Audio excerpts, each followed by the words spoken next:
Olá, querido aluno do 7º ano. Seja bem-vindo mais uma vez ao nosso canal TV Araxá Educa. Eu sou a professora Nadi e continuo te acompanhando aí durante seus estudos de língua portuguesa. Bom, o nosso tema para a aula de hoje é poema e poesia.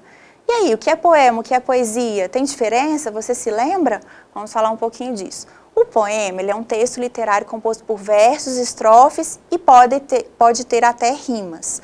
Já a poesia é um contexto mais amplo, é uma definição mais ampla. É uma manifestação artística que pode ser ou não representada com palavras. Por isso, dentro da poesia, a gente não encontra só textos como os poemas, por exemplo. A gente encontra fotografia, escultura, pintura, arquitetura, arte urbana, arte digital, música, filme, publicidade, etc. Todos esses elementos que a gente falou agora entram dentro da poesia, desde que eles provoquem emoções. Bom, vamos lá. Então, dentro desse contexto que a gente falou, me diz aí, todo poema é poesia? E toda poesia é poema? Bom, vamos lá. Todo poema é poesia? Sim, porque todo poema vai despertar ali emoções, né, quando a gente lê. É claro que alguns têm um alto teor de poesia e outros menos. Vou te dar uma dica. Quanto mais difícil for de interpretar o poema, maior o grau de poesia que ele contém. E olha só, toda poesia é um poema? Nem sempre. A gente viu que nem sempre essa poesia é representada em forma de texto, em forma de poema, né? A gente tem outros meios para fazer essa representação aí da poesia. Bom, vamos lá. Características, então, do poema. A maioria dos poemas são formados por versos. Cada verso é uma linha, ou seja, cada linha do poema é um verso. Cada partezinha lá que fica separada, cada grupinho de versos eu chamo de estrofe. As características principais do poema levam em conta elementos como o verso, a métrica, a estrofe, a rima e o ritmo.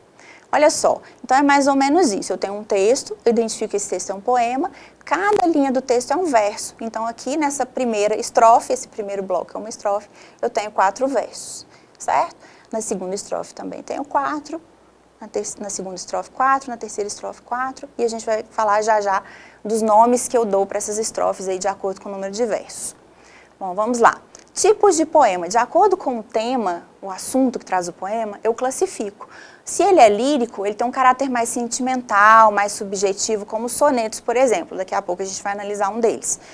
Eu posso dizer que um poema é dramático quando ele tem o objetivo de ser encenado, algo mais teatral ou televisivo. E o poema épico, ele é caracterizado pela presença de heróis, como as epopeias, por exemplo. Vamos lá. Olha só o soneto. Esse é um poema lírico, é o soneto da Fidelidade de Vinícius de Moraes. Ele é bem profundo, ele fala de amor. Olha só, vamos conferir? De tudo ao meu amor serei atento, antes e com tal zelo e sempre tanto, que mesmo em face do maior encanto, dele se encante mais meu pensamento.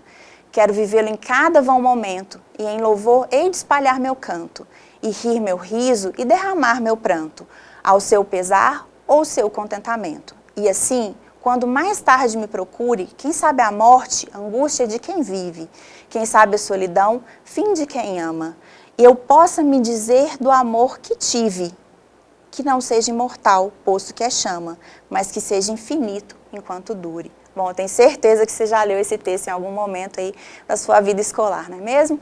Olha só, o soneto de Fidelidade de Vinícius de Moraes, ele tem uma forma fixa, são 14 versos que são chamados de quartetos e tercetos. Olha só, então, se eu contar aqui as linhas, eu vou encontrar 14 linhas, ou seja, 14 versos. Eu tenho 1, 2, 3, 4 estrofes. Essa primeira estrofe aqui, ela tem 4 versos, então é um quarteto, certo? A segunda também, 4 versos, é um quarteto. Aqui eu tenho 3 versos e 3 versos, então eu tenho terceto. O autor, né, o Vinícius de Moraes, expõe sentimentos relacionados ao amor e à fidelidade. Bom, já agora a gente tem um poema para a gente analisar, que é o dramático. Ele foi feito pensando em encenação. É o poema Retirante, de João Cabral de Melo Neto. Olha só, o meu nome é Severino, não tenho outro de piar. Como há muitos Severinos, que é santo de Romaria, deram então de me chamar Severino de Maria. Como há muitos Severinos, com mães chamadas Maria, fiquei sendo da Maria, do finado Zacarias. Mas isso ainda diz pouco. Há muitos na freguesia, por causa de um coronel que se chama Zacarias e que foi o mais antigo, senhor dessa sesmaria. Então, esse poema, né, ele foi escrito pensando numa encenação. Inclusive, eu tenho a fala, né, direta aqui do Severino todo o tempo. Bom, então olha só. Esse poema ele não apresenta a voz do narrador, pois a história se desenrola a partir das falas do personagem Severino, estruturadas em formas de verso. Outro poema para a gente analisar, esse já se encaixa dentro do gênero épico ou narrativo, O Uruguai, de Basílio da Gama. Fumam ainda nas desertas praias, lagos de sangue tépidos e impuros, em que odeiam cadáveres despidos. Passo de corvos dura ainda nos vales, o rouco som da irada artilharia. Musa, honremos o herói que o povo rude, subjugo do Uruguai e no seu sangue, dos decretos reais, louvo a afronta. Olha só aqui, né, a figura do herói, né, da disputa, enfim, então, caracterizado aí como um poema épico ou narrativo. Bom, então, esse poema, O Uruguai, de Basílio da Gama, ele conta uma história em forma de versos e apresenta todas as características do gênero narrativo. Ele tem narrador, ele tem personagem, ele tem tempo, ele tem espaço, ele tem a figura do herói. Bom, vamos lá. E para a gente aprofundar um pouquinho mais o nosso estudo de poema, a gente vai precisar aprender ou recordar como a gente faz a divisão das métricas, né, dos versos. Vamos lá? Então, eu te convido a assistir um videozinho para a gente aprender um pouquinho mais sobre esse assunto. E já já eu volto. É um assunto que produz certo terror em alguns alunos, mas eu vou mostrar para vocês que dá para descomplicar e com 2 pequenas regras vocês vão se tornar especialistas em contagem de sílabas. Por que isso é importante? Ora, muitas questões nas mais variadas provas do Brasil costumam cobrar do aluno que perceba como está estabelecida a métrica do poema. É quase como contar sílabas, não se assuste. No entanto, há 2 regras que separam a contagem de sílabas da gramática, aquela que o aluno está acostumado a fazer no português, da contagem de sílaba literária, poética, que é esta que vai determinar quantos tempos eu tenho em cada verso. Continuamos usando o nosso poema do Camões. Até o final dos nossos vídeos, tenho certeza que vocês vão sabê-lo de cor. E é importante saber alguns poemas de cor. Isso sempre pode ser útil na vida, nas filas que esperamos para pagar contas, onde quer que seja. Bom, primeira coisa, antes das 2 regras, temos de saber contar sílabas das palavras, separar sílabas nas palavras como no português. Não creio que haja mistérios aí. Primeira regra, nós vamos contar as sílabas de cada verso até a última sílaba tônica da mesma linha. Vejam só, seguimos com Camões. Amor é fogo que arde sem se ver. Vejam que a última sílaba tônica que nós temos aqui é ver, é uma palavra inclusive inteira. Não podemos descartar nada aqui. Teremos de contar do início até o final. Na segunda linha vai dizer assim, é ferida que dói e não se sente. Reparem que teremos de contar não até o final, mas até a penúltima sílaba agora. Por quê? Reparem no som, é ferida que dói e não se sente. Essa, aliás, é uma dificuldade que quem vai aprender uma língua estrangeira muitas vezes enfrenta. Nós não pronunciamos todas as sílabas com a mesma força. E aquele sente finalzinho, nós ouvimos porque falamos bem português. Imagine em português de Portugal, como era o de Camões, sent. Quase não se ouviria aquele T. E por isso, porque não se escuta, lembra que nós falamos em outro vídeo, vocês podem depois procurar o link aí, que a poesia tem muito a ver com a música e com o som. Contamos até o último som forte, sem. E descartamos, então, aquele T. Primeira regra acabou. Era só isso. Contamos cada verso até a última sílaba tônica deste mesmo verso. Não foi tão complicado, né? Segunda regra.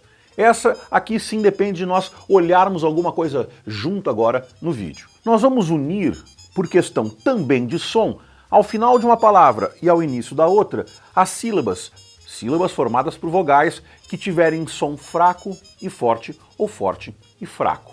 Seguimos usando o mesmo exemplo do Camões. Reparem que eu digo, amor é fogo que arde sem se ver. Se eu contar cada sílaba poética em separado, são quase as mesmas sílabas da gramática, vocês terão isso. Amor é fogo que arde sem se ver. Repararam? Há um momento quase no meio do verso em que o que se junta com o A do arde, porque o que quase não tem som. Reparem, amor é fogo que arde sem se ver. Eu poderia pronunciar assim, amor é fogo que arde sem se ver, não faria sentido para o som do poema. Reparem sempre nisso. Esta contagem de sílaba, ela é feita em cima do som do poema. Vamos testar juntos? Vamos ver se vocês dominaram essa nossa técnica? Bom, vamos olhar juntos então para o pedacinho mais desse poema do Camões. É não querer mais que bem querer, é um solitário andar por entre a gente, é nunca contentar-se de contente, é cuidar que se ganha em se perder. Viram? Não tem dificuldade. Com um pouco de prática, escolham aí poemas, procurem poemas nas páginas da internet, se não tem livro em casa, não tem mistério. Treinem. Com um pouquinho de treino, essa dificuldade desaparece.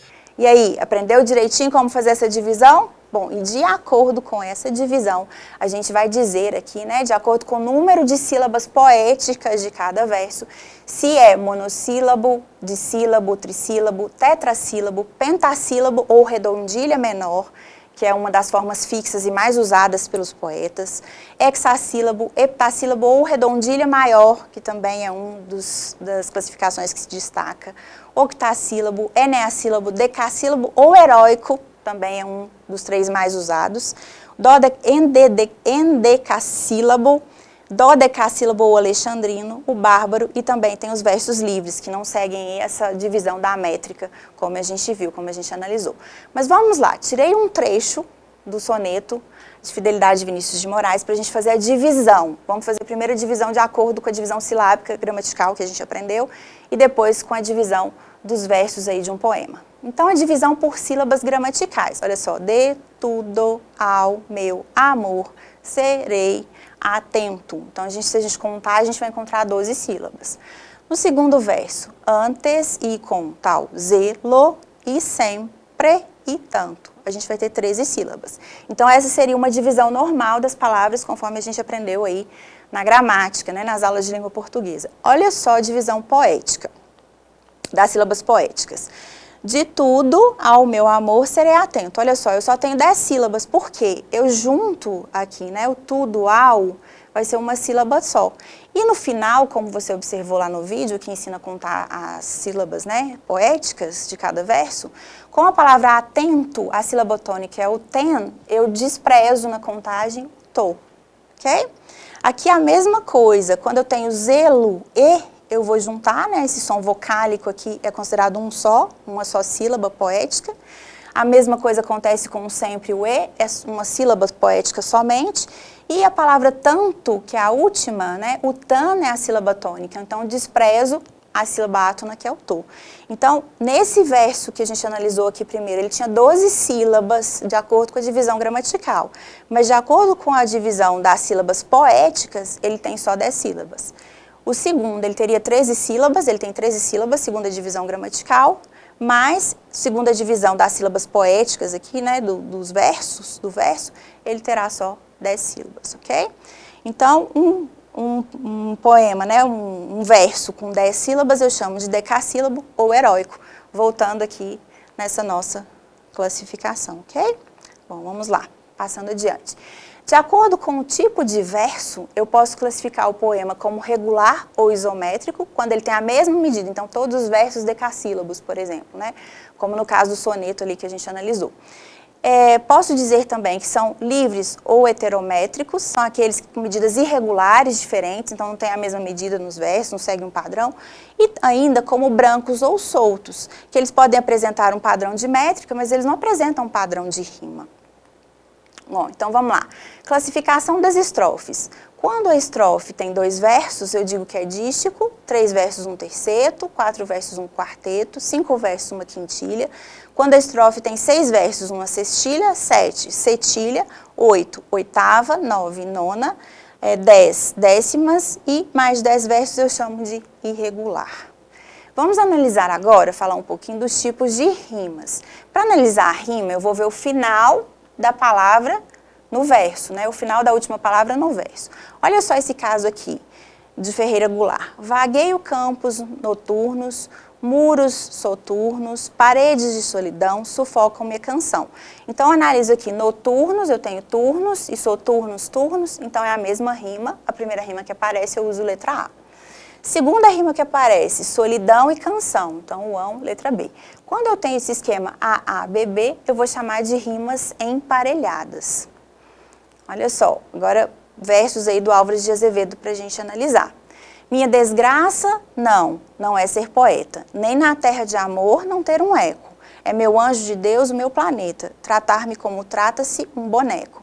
Olha só, então eu tenho poeta, que rima com planeta, a primeira rima que aparece eu uso letra A segunda rima que aparece é eco com boneca, eu uso letra B. Esse esquema AB é conhecido como rima alternada.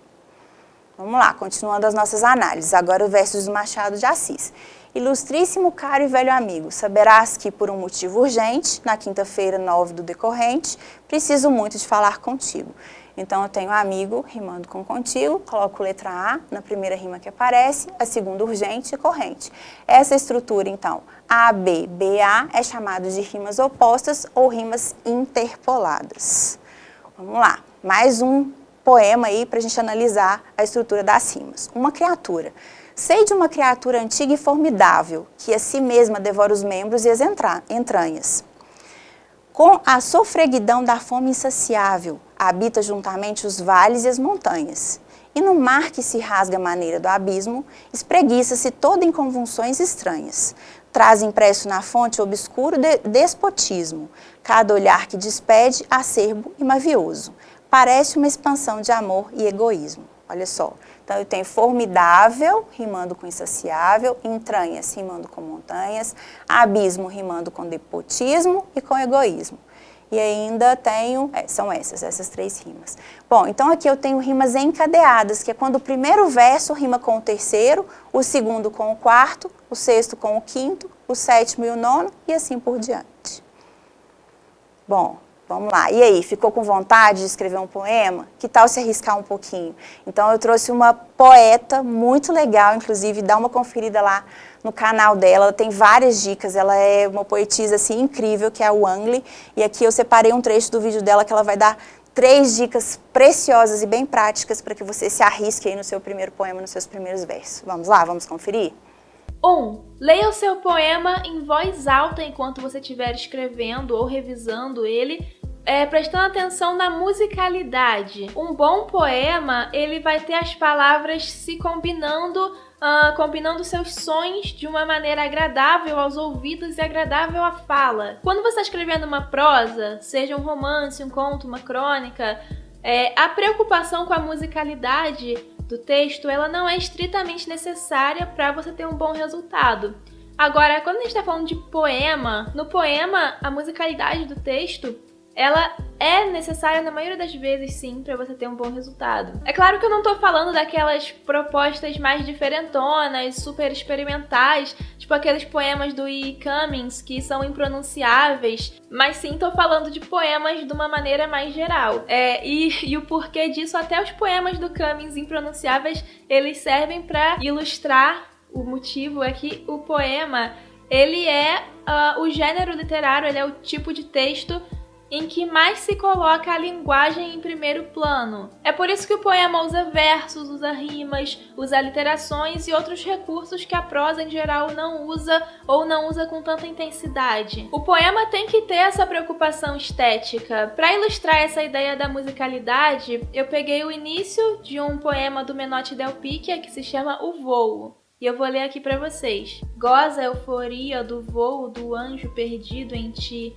Não indagues se nossas estradas, tempo e vento desabam no abismo. Você fala esses versos, parece até que você tá tocando algum instrumento, sabe? Tem aquela palpitação, aquele 1, 2, 1, 2, 1, 2. Essa musicalidade, ela então tem a ver com os fonemas, ou seja, os sons das palavras, tanto os sons consonantais quanto os sons vocálicos, né, das consoantes e das vogais, e principalmente tem a ver com a disposição ou a organização das sílabas tônicas e das sílabas átonas dos versos. Sílaba tônica é aquela sílaba mais forte, né? E as restantes são sílabas átonas. Lembrando que no poema, a divisão de sílabas, ela conta o verso inteiro e não conta palavra por palavra, porque a gente está falando de sílabas métricas e não de sílabas gramaticais. Então, por exemplo, perdido em ti, que tá lá no nosso poema, né, do Menotti Del Picchia. Se a gente for dividir perdido em ti em sílabas gramaticais, ou seja, a divisão de sílabas comum, a gente tem perdido em ti. Agora, separando em sílabas métricas, que é como a gente faz a separação de sílabas no poema, a gente tem doente. Inclusive, se vocês quiserem que eu faça um vídeo só falando sobre divisão de sílabas métricas, coloca aqui nos comentários. Mas enfim, por enquanto, por esse vídeo aqui, eu digo que o segredo para se ter uma boa musicalidade no seu poema é criar uma boa dinâmica com os sons do seu verso. Então, quando você estiver escrevendo o seu poema, leia em voz alta e preste atenção no jeito como as palavras, os sons, as sílabas se encaixam na sua fala e nos seus ouvidos. 2. Evite rimas pobres. Uma rima pobre é aquela que acontece entre palavras que pertencem à mesma classe gramatical. Advérbio com advérbio, adjetivo com adjetivo, verbo com verbo, etc. E por que evitar? Porque quando a gente vai rimar palavras dessas classes, a gente geralmente acaba tendo que recorrer a coisas fáceis e pouco criativas. Por exemplo, rimar verbo com verbo. Correr e fazer. Corria e fazia. Advérbio. Habilmente e facilmente. É um tipo de rima muito óbvia, sabe? Porque, de acordo com as regras da gramática mesmo, essas palavras elas vão ter que ter necessariamente a mesma terminação. Então é óbvio que elas vão rimar. E se você coloca isso num poema, você não está trazendo nenhuma novidade para o seu leitor. As rimas ricas, elas costumam ser menos óbvias e elas então mostram mais a criatividade do poeta. São rimas entre palavras de classes gramaticais diferentes. Então, por exemplo, engenho e tenho. Engenho é um substantivo e tenho é do verbo ter, né? É um verbo. Ou, por exemplo, dente e diferente, né? Que é um substantivo e um adjetivo. E por aí vai, né? Então, você pode pensar em várias rimas ricas e explorar isso no seu poema. 3. Tenha sempre em mente qual é a mensagem que você quer passar com o seu poema.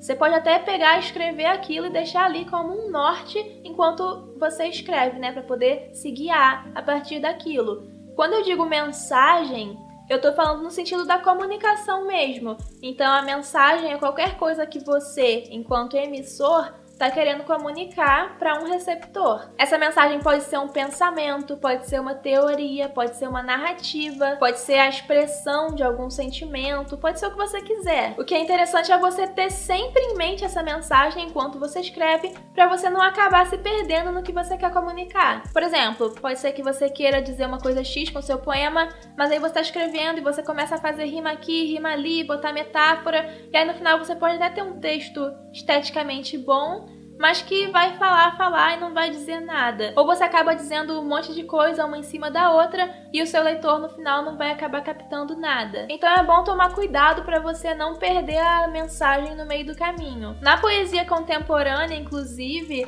muitas vezes a gente vê uma preocupação tão grande em passar uma mensagem que isso acaba suprimindo a preocupação estética.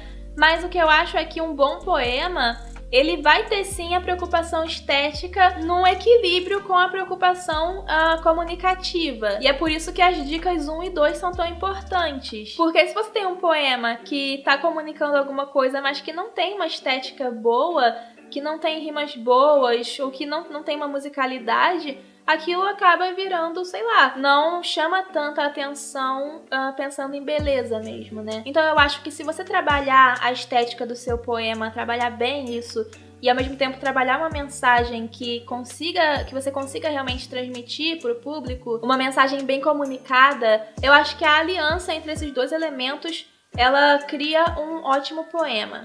Bom, querida aluna, então essa foi mais uma videoaula de língua portuguesa. A gente falou um pouquinho de poema e poesia, né? A gente analisou a diferença e viu que a poesia é um gênero bem mais abrangente, né? Que o poema está dentro da poesia, mas que a poesia engloba aí outros tipos de gêneros, né? Que trazem emoções, como a escultura, a pintura, a música, enfim.